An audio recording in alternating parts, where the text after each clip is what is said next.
in trouble, woman trouble, no light through the rubble. You're looking for a true friend or a true lover, or if you were living undercover.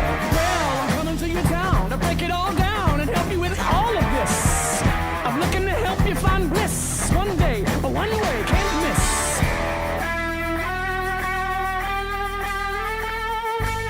I'm here to tear all the walls down. Doesn't matter if it's a large town or a small town. Just like Joshua and the fabled walls of Jericho, I'm here to tear down the institution.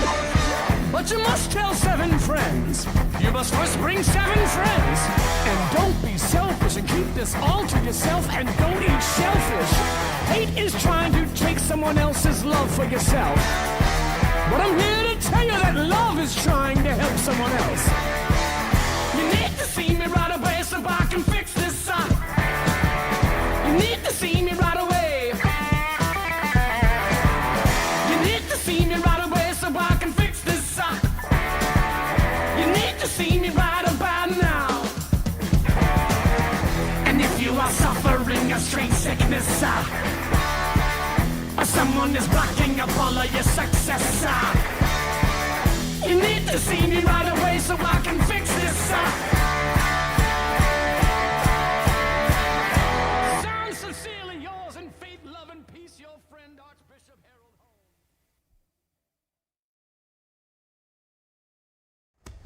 Hey, it's Heart of the Matter. It's another Tuesday night, 8 p.m. Mountain Time. This is Delaney. I'm Shawn, daughter and dad, and we come together on this a venue that we've done for over 20 years every week, and we have always kind of focused on theological stuff, but we are realizing that in this day and age we want to use this space on YouTube to kind of inform you, our audience who like us, follow us, and want us, to give you an update on everything that we're about. Yeah, so we're gonna split this show into 2 parts. First, we'll do a ministry update and just in one place tell you everything that's been going on, that will be going on, and then we will get into the why of why we're doing this, what our intent is for the ongoing future. Sounds good.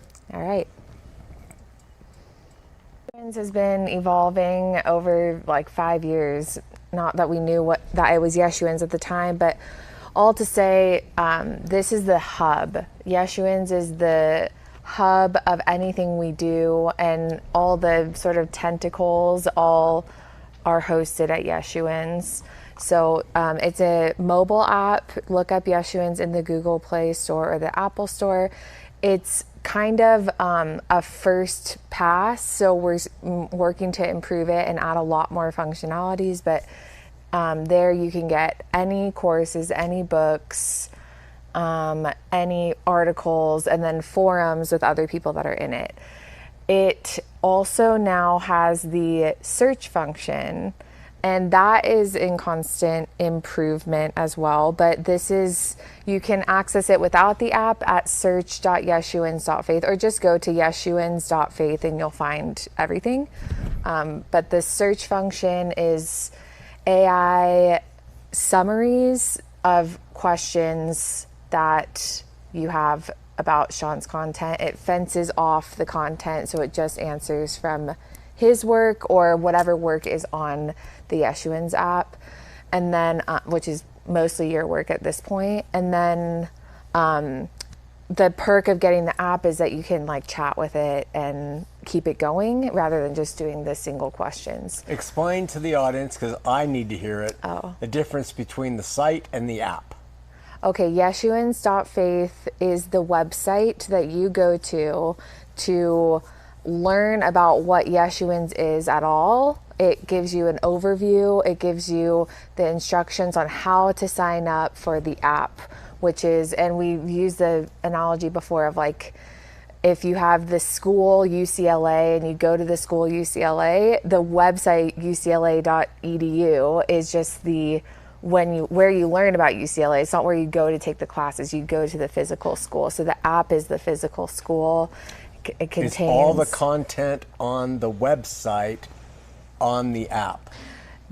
No, they're separate things. The content is on the app. So you got to sign up for the app if you want to take any content. This is understood by most younger people. But it's not understood by guys like me and older, and that's why I want to do it, because we do have some people who are my age and older who get confused with it. I still get confused with it. Yeah, that's true. So the website, Yeshuans.faith, tells you what we do at the app, more or less. Got it. And out in the world. Okay. What the intent of the app is, who we even are, Shawn. So it gives you like an introduction if you're a stranger to the app, which is like starting you in a course about biblical fulfillment. And you're like, what is this? Okay. Who is this person? You know, the app, the website is an introduction to the app. Okay. So the content is different. Thank you. So the website, both the website and the app have that search functionality. There's a shop that's on both of them that has all, I don't know, what we're at, 50 books and counting. We're going to have more merch and things like that we're adding to it right now. We're designing. So that's Yeshuans. Yeah. And the thing about that search element that's on the app and the website is that you can say, can you summarize this book for me? That's true. And it will do it. And then you can read about what's in that book and then decide if you want to get it or not. You can ask it lots of things. And right now it's decent at answering questions. And even in the next week, it's going to get better, not because it thinks for itself, but because of how we get it to work. So we're working in the background on it. Can we address the, I heard that a college speaker got booed for mentioning the future of AI being great, and that there's a kickback against AI now. How are we like responsibly trying to use AI versus, how have we offset the immediacy of what AI gives versus the depth of the content we've created? The only use of AI in our work is to give summaries of a thing that already exists. So we aren't generating new content with it. We aren't writing, we're not using it to write our shows, our books. Like our app and our work is all original content, and we use AI as a communicator for people to ask questions about that original work or for it to summarize. So on an episode of Heart of the Matter in the app, it will have an AI summary of like, what is this show about? And it will summarize it for you. But that's the extent of our use of it. And just to let you know, Delaney recommended in a book, another book I'm kind of working on called Two, that she said, you know, because I said, I'm starting to borrow some really easy summaries of content I know about, but it's just easier for AI to tell me what it is. Like if I say, what is all of presuppositionalism about? It can do that. And what we do in the book, this is the only book we've ever used AI, is I put a little icon and that indicates this is the start of AI research. And then I put in parentheses, end of AI. Yeah, so the point for us is that we're very explicit about when AI is being used. And additionally, that is to say any content that we put out, if someone makes a video of you in the future saying something that's outrageous with AI, people will always be able to fact check it against our website. And if it's not on our website, then we didn't make it. Like that's going to be the point of this app. And we recognize like the plethora of consequences of AI and environmental and like ideological, but like anything, we like with religion included, we're like take the good with the bad and do the best that we can with it. I think we use it pretty ethically. I think we're trying really hard to. So it's excellent because we want to do that with everything. We don't say this is verboten and this is extolled. Yeah. We take the middle ground of reason with everything and try to use it responsibly. We're trying to. It's hard. I'll be honest, it's hard for me. This younger generation is the one I think that feels it the most because it's like, there's no glimmer of hope of how to make your way in the world, because it's just going to disrupt it all. But I think it also lends to opportunity for people like us who have worked really freaking hard, and it's finally allowing us to break through to communicate what we've done. So anyway. Okay. Excellent. That's the AI, that's Yeshuans. Look up yeshuans.faith on the website, or Yeshuans in the mobile app store, and that's how you access that. Okay, we also have a leadership program going on. That is phenomenal. Awesome. It's our 3rd annual, and it's a different approach this year. Everyone has been really awesome, and the point of this leadership program is not to get people to think a certain way, but to get them to think and to figure out what they think. And the end is they graduate into our think tank at Yeshuans, who we meet with quarterly. So that's what's going on. I love the way you said that, because I know it's been used before, but we don't tell you what to think. We try to teach you how to think, and then we respect whatever your thoughts are. Yeah. As Yeshuans. Opening things that usually aren't thought about, and hoping you think about them a little bit more. Yeah. Things that are just accepted as true or dogma. And so we really love the Yeshuan leadership program. And if you want to do it, the prerequisites are doing the Yes program on the app. It's a course series, and you just do that. It's all free. And then we welcome you into the 6-month Zoom program that we're doing, which is held each year, and that's what we're in right now. So we had 10 people. Some had done it before, who are there kind of an advisory review position, but we had 10 or 11 people in the last one, and these people are writing papers, and they're expressing their open thoughts about things. Some are saying, I'm not sure about eschatology. Yes. And it's fine. Yeah. We should be this way in the faith. It's the point. Yeah. Definitely. Okay.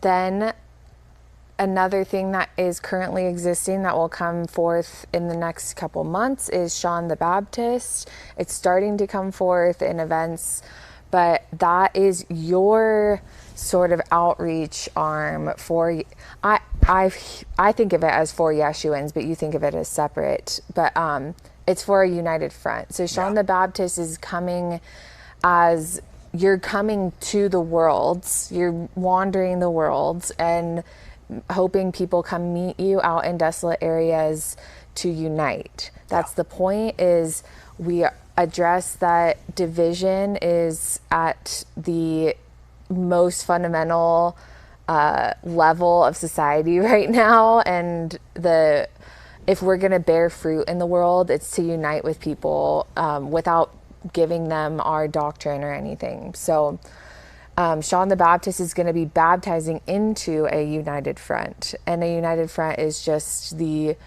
place where you sign your name that you are uniting with one another. It's not a Christian baptism. It's not a John the Baptist baptism. It's not a denominational baptism. It's like the Jews were baptized when they crossed the Red Sea unto Moses. They are being baptized unto unity of faith. That's it. Unity of faith, irrespective of what someone believes. Therefore, we would baptize, and mostly students, because we're going to try, at least in Utah, to go extant of the college campus. And so if you have a college campus, we will be out in the desert, because this is desert out here to the west. We'll be in the desert meeting college students and or speaking on their campuses. And our invitation is going to be, hey, listen, if you're a Muslim, if you're a Jew, if you're a Protestant, if you're a Catholic, you're a Mormon, or you're Seventh-day Adventist, Buddhist, we don't care. We think you should look at each other and say, we want to unite in faith. What faith is it? That's up to you. Yeah. So these are taking shape. You can go to meetshawnthebaptist.com.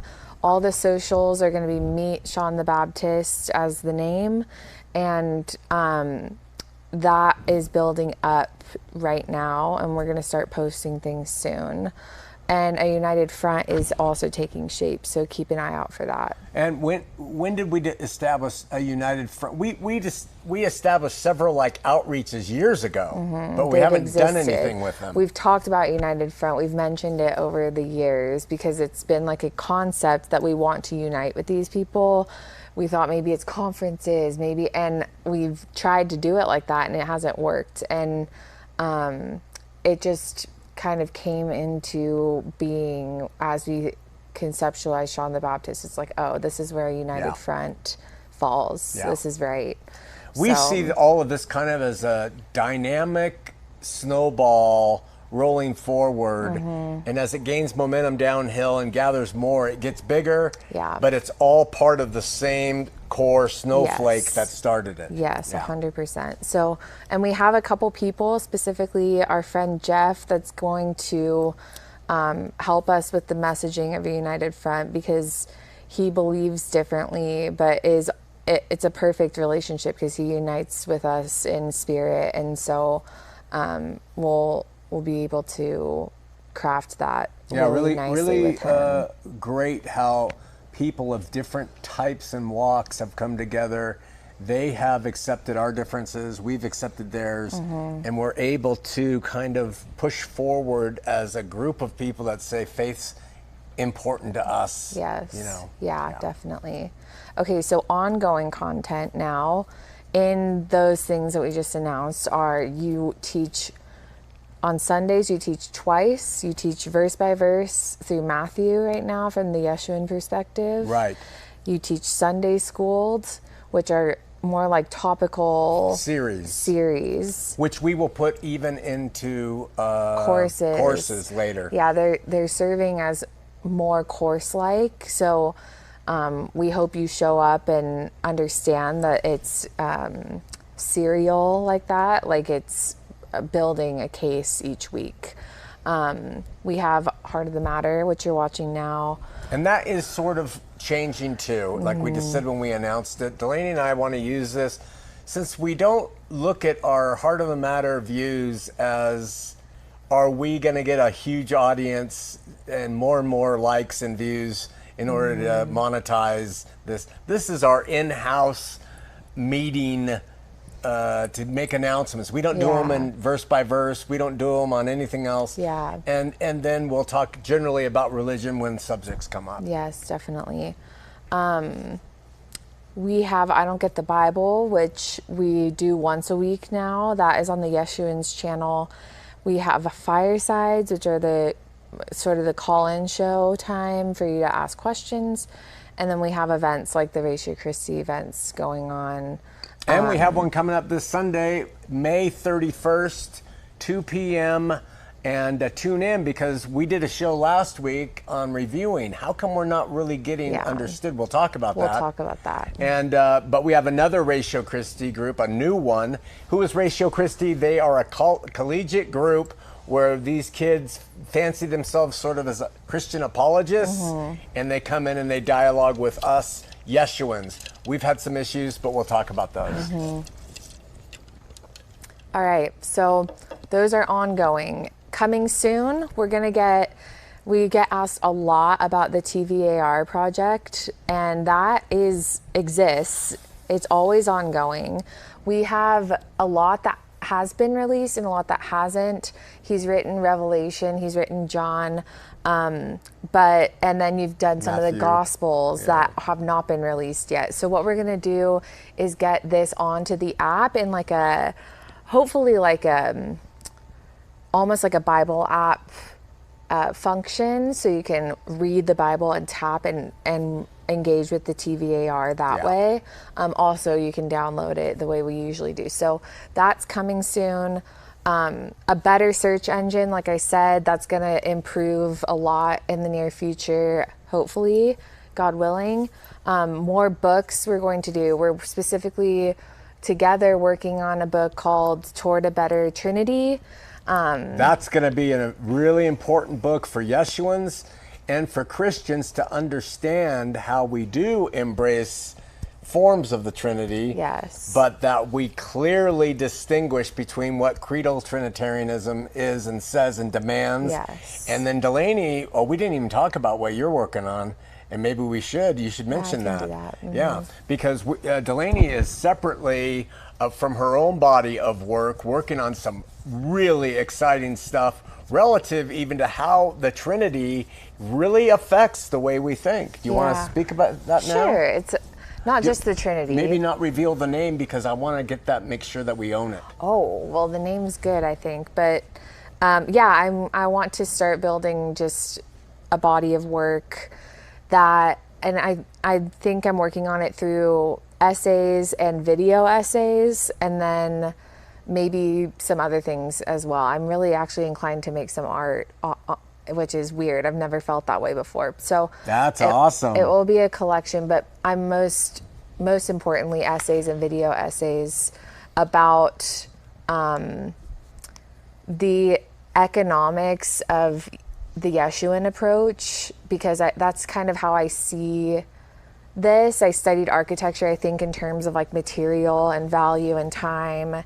And I think that's what is so unique about the Yeshuan perspective, is the way it perceives that as having changed from the biblical era to now to the future. Like that is what changes across time. So I want to like get into that.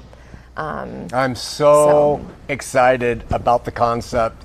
I think it is revolutionary, insightful. I think that it is going to make the faith really understandable from the Yeshuan perspective. And I think really, and the other thing is when she writes, she uses punctuation. So, I mean, now it's an improvement, right? No. But also, so we're working on a Better Trinity, book, Toward a Better Trinity, and you're also working on the 2 book, like you mentioned. I'm working on a 2 book, and then I'm working on an outline for our whole philosophical approach to the faith, which is going to be important. Yeah, because, that's good. We need to understand that this is, and we're going to talk about this, a biblical philosophy.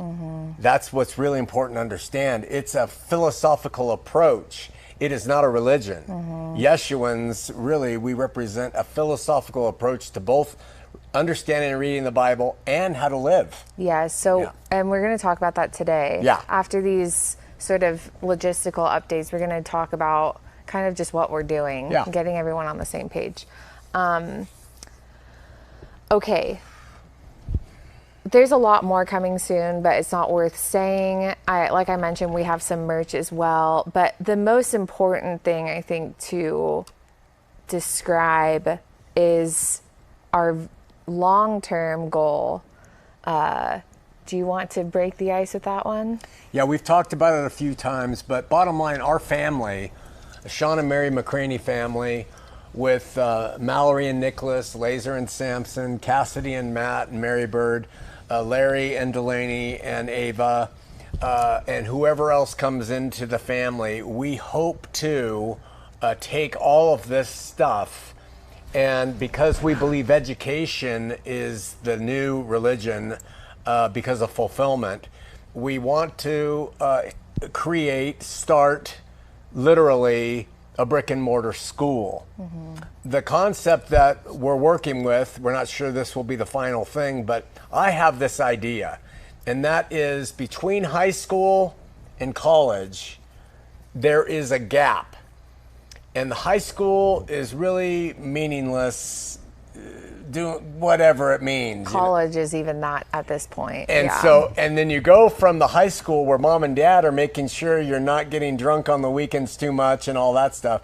And then you go into a world that is ensconced in exploration.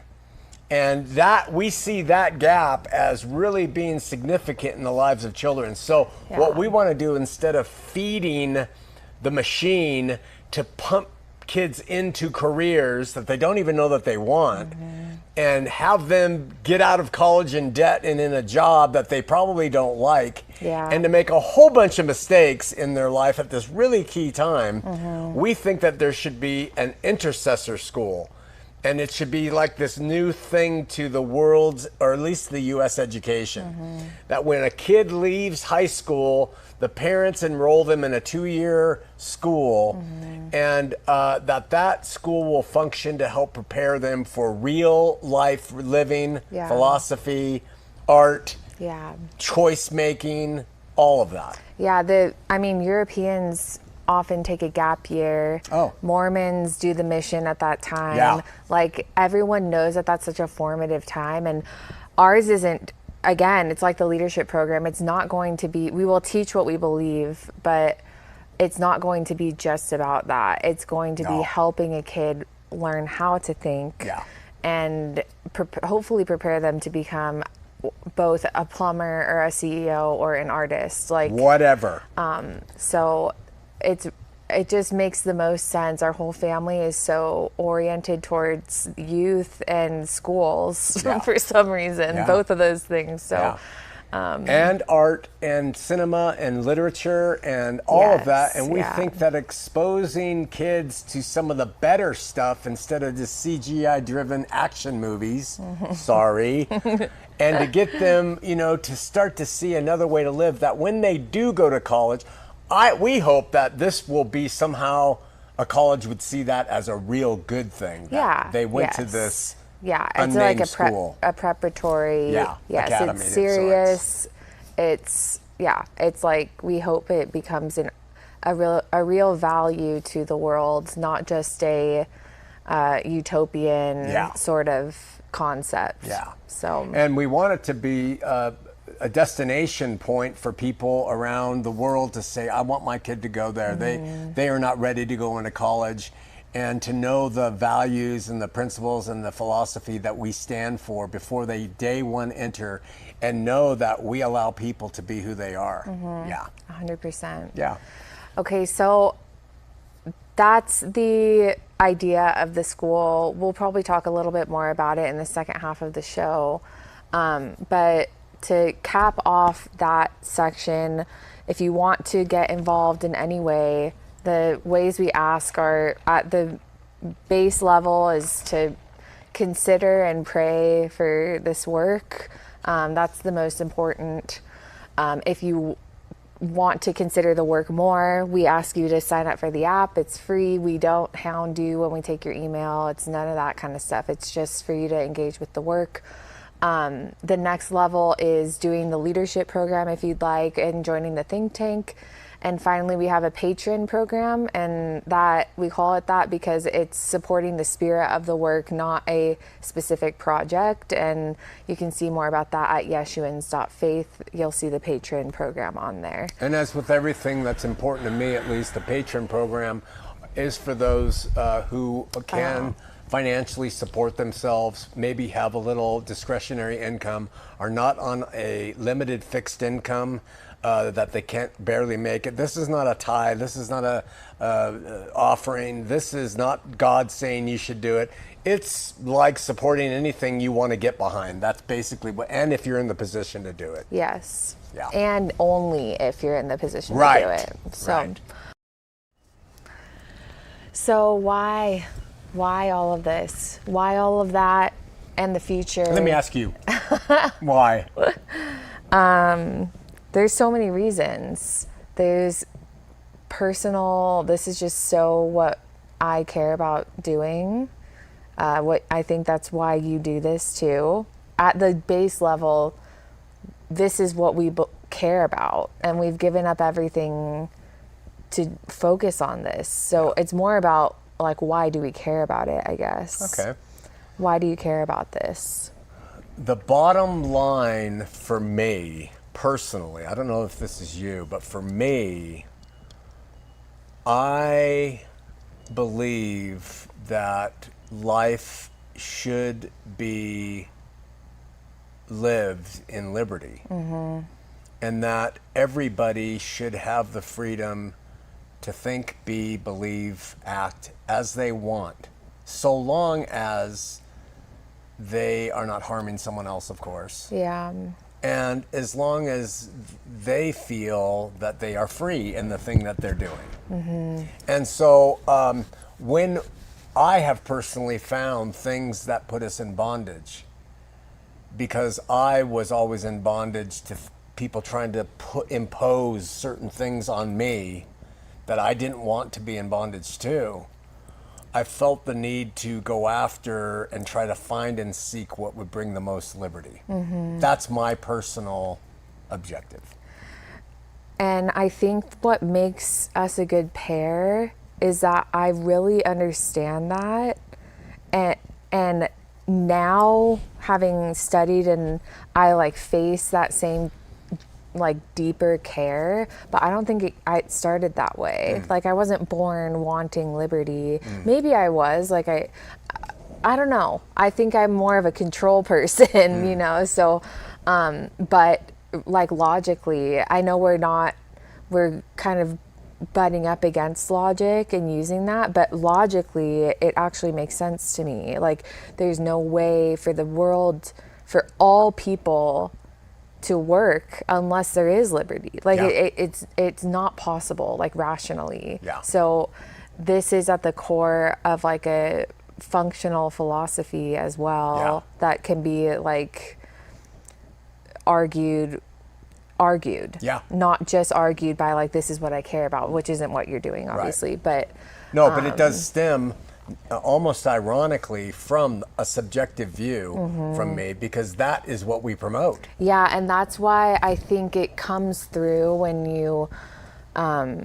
present, because people criticize it as like, this is your worldview, and that's not fair. That's just how your presentation style. They're like not giving you the credit of like what you're actually saying. So and the other thing is that we believe that liberty can truly be found in a relationship with God. And that a relationship with other things are always going to be, in the end, a fail. Right. So at the base level, which is where Shawn the Baptist and United Front is at right now, is liberty. Like, that is the most essential thing that we'll argue for outside of the Bible, outside of God, outside of anything. Like, it's more important for us to talk to someone about the liberty that they have than to say God gave you that liberty. Right. Is that correct? Yeah, absolutely. But because then we get into theology. Yeah, then it's like arguing if God exists or not. Like, it's more important for someone to believe God exists with their liberty than to believe God exists by force. Right. Is that correct? Absolutely, in my mind. And in order for humans to be able to advance in their own respective subjective liberty, we suggest that there should be an environment where that's possible. Yes. The only way to get to a true, so we think that God is the way to that liberty, but the only way to get to a true relationship with God, it has to come from the place of liberty and choosing it. So we set up that environment first. And for those watching who watched last week, where we're like working through the Ratio Christi thing, this is where we've arrived from taking your comments into consideration and everything. It's that the base, like the thing we're positing to anyone, including Christians, is that the only way to a true belief in God is through liberty and choosing it.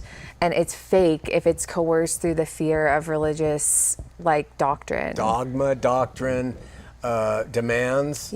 So we feel that even though some Christians believe there's a hell awaiting for people, and we believe or know that there are some Christians who say you must believe this way, and some Muslims that say you must believe that way, and all those side issues that denominations grip and then own and control people with, we say that the starting point is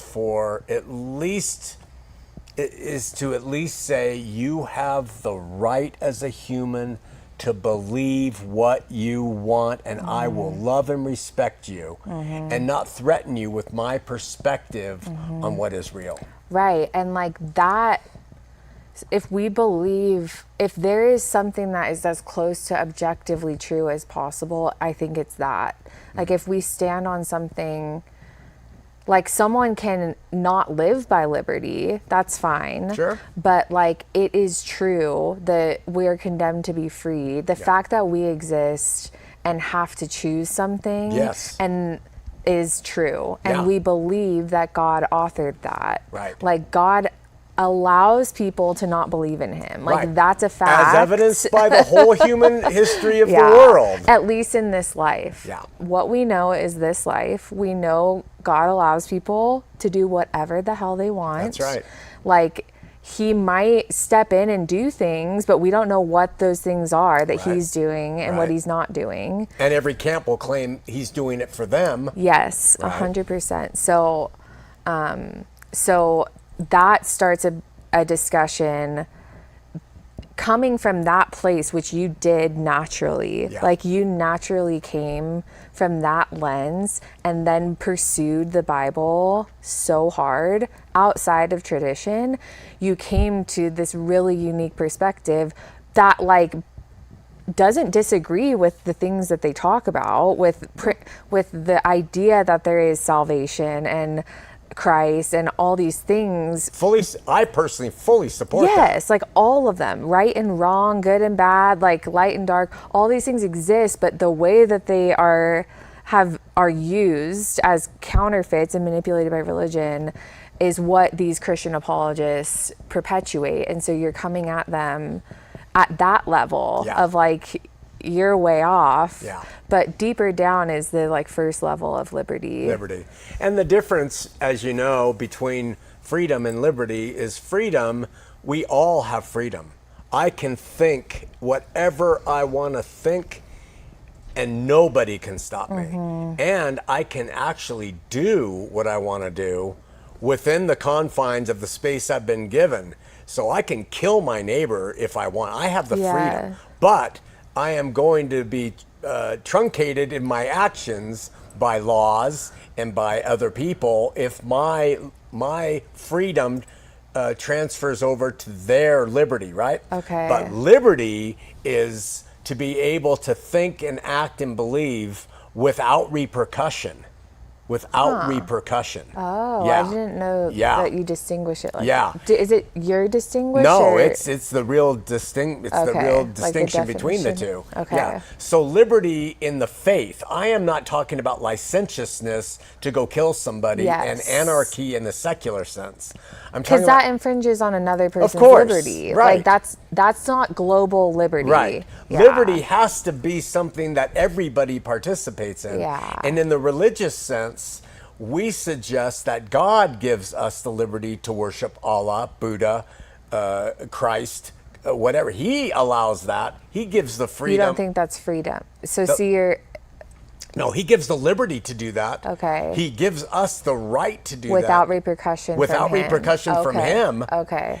But the Christians say, the repercussion's hell, or the Muslim says it's this, or the Jew says it's that. We are saying you should have the liberty in this life from people who follow God to follow him the way you freely are made. According to your upbringing, your parenting, your church that you've gone to, the religion you're put, what your conscience says, what you really believe. Therefore, a Christian should not point to a Muslim and say, you're evil, you're going to hell. A Muslim shouldn't point to a Christian and say, you're the seed of the devil. And all of this religious stuff, we should give liberty to each other in terms of doctrine and practice. Okay, so liberty is when consequences are not involved. That's right.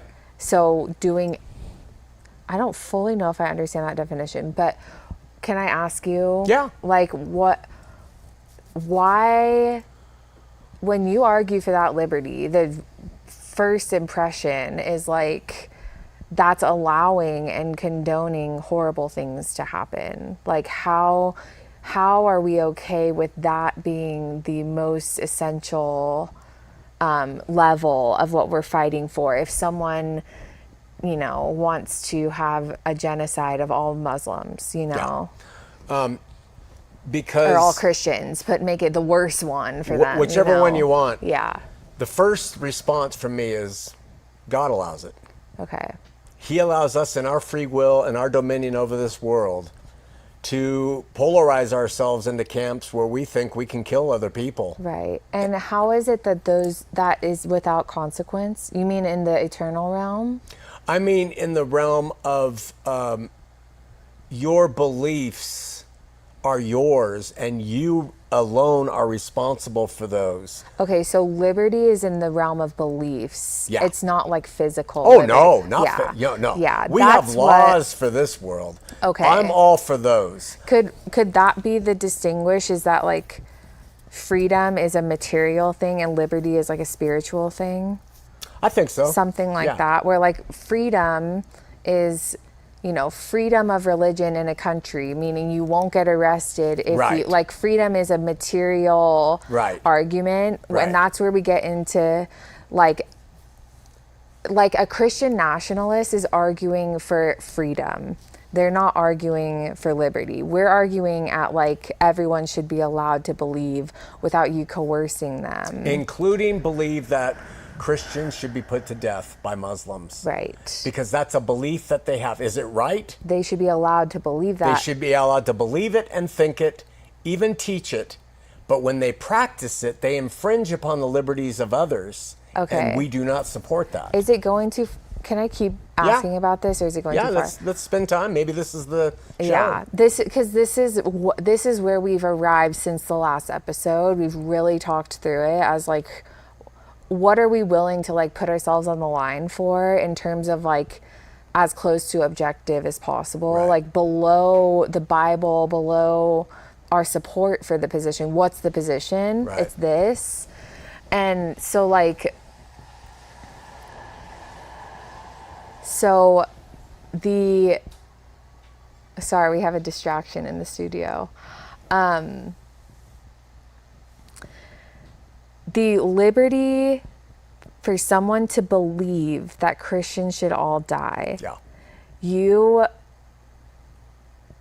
are arguing for that to exist, but also saying it already does exist. So like so it's more the position that it already does exist. What should we do about that? Yeah. Because people would argue, yeah, it exists. Of course a Muslim believes that. I as a Christian want to stop because out of love for them, because they're like, that's going to be a harmful thing in their life to believe that or whatever. Like, so really at the core of it is that it's not harmful to believe these things, or what is it? That's the opinion of the Christian, that it's harmful for the Muslim to believe that. The Muslim already believes that it's important for jihad to exist in this world. Right, but we do think that there's more harmful and less harmful things to believe. Like we don't disagree with that. No. But more at the essence, that's more important. That's the wrong word to use. More important is that we that the fact that someone needs to choose their belief for it to be real. Like we need to give them the liberty to figure it out for themselves. Yes. Yeah. Because if you tell them, But there's more. Yeah. And that is, it's not just what you're saying, but we want to provide a solution that works initially among people. And that is, you're free to believe that. Mm-hmm. And I'm going to love you. Because when you say that, that is the thing that can overcome dogma in the mind of a zealot. Right. Okay. So in the sort of jawbreaker analogy we used last week, the outer surface, joining arm in arm with people in liberty, Shawn the Baptist is coming out to give everybody liberty and unite with others who agree with that position. But as the next layer, that's in our subjective realm, I guess, we think love is kind of the only way to get to that liberty. Like we will argue for that forever. Yeah. But if someone disagrees with it, they're allowed to. They can, and we respect them. So, but and that's why ours is better, is because we love them still. They don't love us. So, like, there's an argument for love that pragmatically works. Yeah. And that was the love Christ taught, in that he said, when someone steals from you, give them your cloak too. When someone strikes you, turn the other cheek. When you are persecuted, do good to them. Yeah. This is the real Christian ethic. Right. It is not to take up arms and fight the thing that threatens us. Because the love we show them in the face of their persecution is going to be the thing that will actually break somebody who cares. So this is how we get into our subjective, like, logic of believing in Christ and seeing that Christ's work is about love toward liberty. Yeah. Like, that's the argument that we will stand on forever as the best way. Yeah. Like, we'll say that forever. It's the best. Yeah.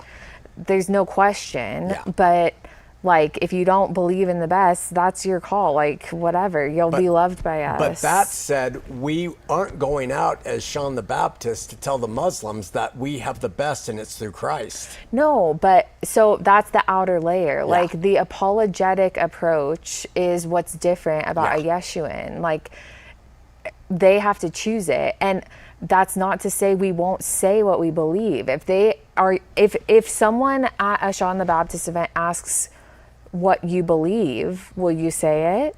I would say I believe that liberty and the right to believe as someone wants is the primary place to start. Well, what do you believe? Well, what does it matter what I believe? I am talking about a principle that we are proffering forth to you to help bring a solution to something that has historically caused nothing that any of our gods seem to want. Okay, so at what time is it appropriate to then, like, claim what you believe? When someone says, I want to know more about this. Okay. And then we have school and we have so courses. It's like a disposition. If they're like, well, why do you believe that aggro? Yeah. Then you're like, it doesn't matter. But if they're like, I'm interested in this, and you're like, well, okay, Here's so that's the some things that we've done to help you understand. Oh, do I have to believe these? Oh no, these are just to help you if you want to seek more. Yes. It's a completely different apologetic approach. Yeah. But it starts with bringing unity instead of disunity. Yeah. So this is what it really is, what you've been trying to say to Ratio Christi students since we started for years, and it's been so hard to figure out how to do it. It has, and we have this next one coming up, and I might fail again. We're trying to do it. I mean, we're going to approach it in a unique and different way, but and by the way, we appreciate the comments that all of you gave. We had like 30 comments of people saying this and this and this and this. And it was just emblematic of everybody having their own view. That's really the funny. thing that I cannot get, is that when you take 10 people who claim to all believe the same thing, they don't. Yeah. So I don't get why we have any division at all, other than, hey, look, no division. We just say, look, let's unite. And you pursue as you want, because that's the subjective faith. But like the whole thing that these little apologists get in a tizzy about is that is a position. Fine. That in itself, and so it's like, okay, we you can won claim that argument. Yeah, like, okay. So that's what but that's the thing. That's what we've been trying to get at. Is like they always get to that, or they throw their hands up, like, you're saying a position and then saying positions don't matter, and well, it's like, okay. But so what what's our distinguishes position? our position from theirs? Our position is that all positions are allowed. That's like, right. It's like all positions are allowed. Well, that's a position. You won that argument. Yes, fine. it's a position. You're great. Yeah, It is a position, but our position is all positions are allowed. Yeah. And so when you go down the route of trying to make it logical for an argument, that's when I say I don't even care about talking to you, because your intention is to win the argument to look smart, instead of getting to something that actually works. And they don't typically care about what works. That's what we're trying to do. Okay, so like maybe even deeper than the liberty is our care for our own liberty. Like, we have experienced this so heavily, where we care so much about God, like so earnestly, each of us as individuals in our family, and we've gone out and tried to like be that, and people just shit on it. Yeah. Like, there's so, and we're probably really sensitive too, but we are, like, because you've been beaten enough. Yeah. The dog's afraid of somebody with a whip. Yes, like, and we read it really, like, we're sensitive. Yeah, but it's real. Like, anyone who's left a religion understands the sensitivity to cultural dynamics within religion. Yeah. So it's real. It's how it works. It's how they keep power. But the point is that we really care about God, and God is in places that religion says it's not. He's not. And let's like explore it and like allow God to be bigger than what freaking churches say he is. Denominations. Yeah. And for the simple reason, we think it's been proven that denominations, religion, brick and mortar, and religious authority is all about power and money. Yeah. They want to control. They have to control the narrative. They have to control the ideas, because if they don't, then they're going to have people who say, oh, I go to the Mormon church on that week, and then I go to the Baptist on that week, and I go to the Muslim on this week, and they're like, no, we've lost control. We need your money. We need your power. And I don't believe God's that way at all. Mm-hmm. Yeah. And so, yes, I do, and you do take our subjective family individual experience, and we do suggest that there's something that's better, and it comes from the subjective experience of individuals, but like you said, it is a better way than what's been done before. The collective is always about power and control. If the individual is led by the Spirit of Christ, and where the Spirit of Christ is, there is liberty, then people, Muslim, Buddhist, Islam, whatever, Christian, they will embrace Shawn the Baptist's message, and they will show we have the Spirit of Christ even if we go to different denominations. So if you see a Mormon and a Baptist and a Buddhist and a Jew out in the desert, and they all say, we want to join this, I know that they have the Spirit of Christ in them, irrespective of their dogma. Yeah. And this is what the goal is. Yeah, and that's like demonstration of what we believe is possible by Christ, like what we believe Christ can do. Yeah. Where there's love, there's Christ. That's like, right. Why can't we look at the world that way? That's honoring Christ more than being like, Christ, this person doesn't believe in you, so you're not there. Yeah. They don't believe in you, so you're not allowed to be there. And like, go to hell, and can't be part of our church because you're a Buddhist, or you're crazy. a gay, or you're a this or that, or this or that, or this or that. We are saying no. God wants us to be united in faith. Whatever that faith looks like. None of our faith is accurate. Not mine. I mean, we all have things that are off, right? Yeah. If that's the case, then everybody's views are okay. So, at this point, what part of this discussion, because we ended in the last episode at like, our work is of this world, and I think that was a really helpful thing, but like, what part of liberty or apologetics, like all of this, it is an argument for this world, is it not? Like, it's an approach to how to function in this world together. Yeah. Would you argue that? Yeah, because for the world to come, we all have our own beliefs about what's going to matter. That is subjective. And God has an objective reality that we don't know. And He knows what it is, and we do not. So like, that's go as the you're case. led. He's the one who governs that. Okay. Right? But as people of faith in this world, and as people who do side with the Christian model and do think Christ was God with us and all those things, what we say is, we think in this realm there's a better way to be His follower than what has been done. And it's just for this realm. Yeah. It doesn't carry over. No, because what carries over is up to God, not us. Yeah. Okay. So we're not going to say what carries over. No, I'm never going to say to anybody, your way is not going to work. Yeah. For the simple reason, the Spirit of Christ reigns in people, not the mortal Messiah. And there's such a difference between all of that. Christians are the followers of the mortal Messiah without license. Yeah. But the Spirit of Christ reigns in the world because of his victory, and therefore you can have someone who is theologically so far afield who can be as much of a Christian as somebody who reads the Bible every day. This is another step. But bottom line, it is for this world. We're trying to make faith something that unifies people who desire to follow their God as the operative first outside of the jawbreaker approach, right there. Do we offer other things that go deeper and deeper and deeper and deeper to a core, to the point we will have a school in the future, and we have lessons and courses that openly, freely help people come to those things if they want, and not dogmatically. Another step toward more healthy faith than non-healthy faith. So we've talked a lot about truth, but I think like at the core, because we care so much about truth, and that has been what's driven this ministry is truth. Seeking for truth. Yeah, but so many people say they seek the truth and have a different opinion on that. So like, and that I think has been the hardest part of this journey. So what our claim about truth is that there are, at the very least, what we know is God allows people into parts of that truth, and those could even be like opposite in how it manifests in this world. It's like there's an umbrella of truth, and we each have our own little like point on that umbrella accessing it.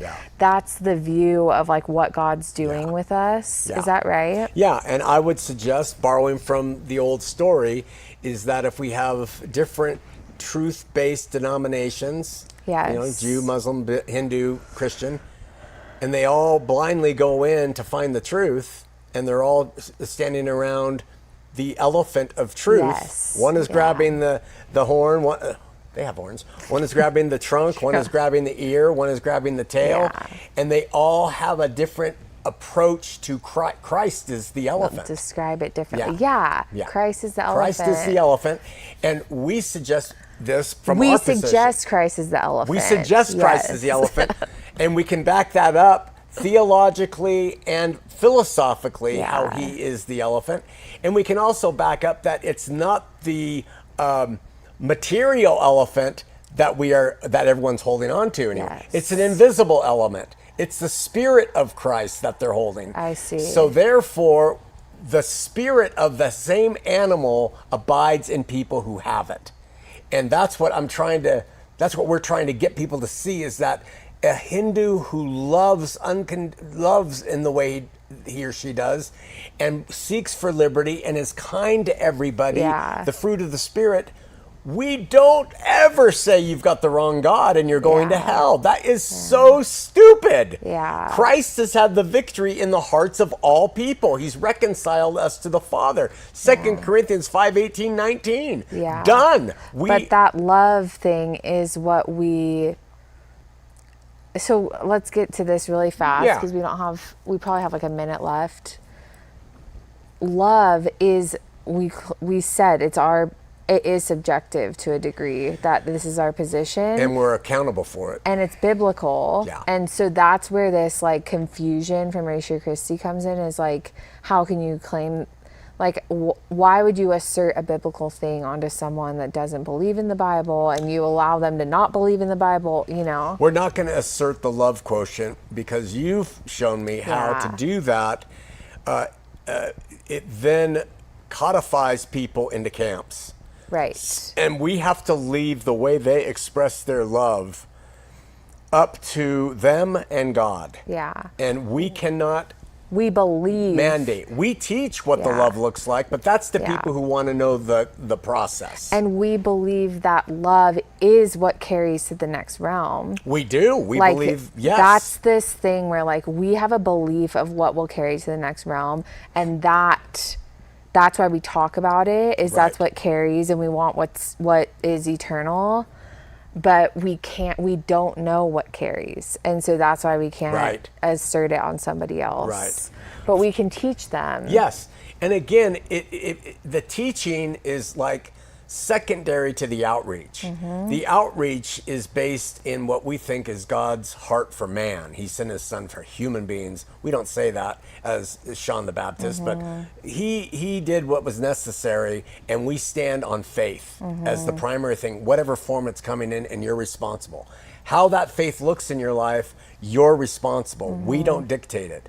But we do teach for people who want to get closer to the core what the Bible actually says about the import of this love, what it looks like, and why we say when you embrace it, it's the best approach to liberty on earth. Yeah. Yeah. And so what we're teaching too is that because liberty is at the foundation, and that means we're responsible, that means we have to pursue all information to figure out what we believe. That's why it's an educational model. Right. It's open to take it all in. And we believe that when you open it and take it all in, you will arrive at a very viable solution, being this fulfilled perspective on the Bible. Right. Like, it really holds water when all things are taken into account. Right. Like, we can't be scared of the exploration of an individual, and that's what religion is scared of. Yeah, and association with the individual. That's all taken care of, in our opinion, by Christ. So there's no fear in being, religionists want to still have an us versus them, fear their children will convert to being Buddhist. Yeah. What the hell do you have to fear? If that's what your kid does, that's how they're led. They'll learn, they'll grow.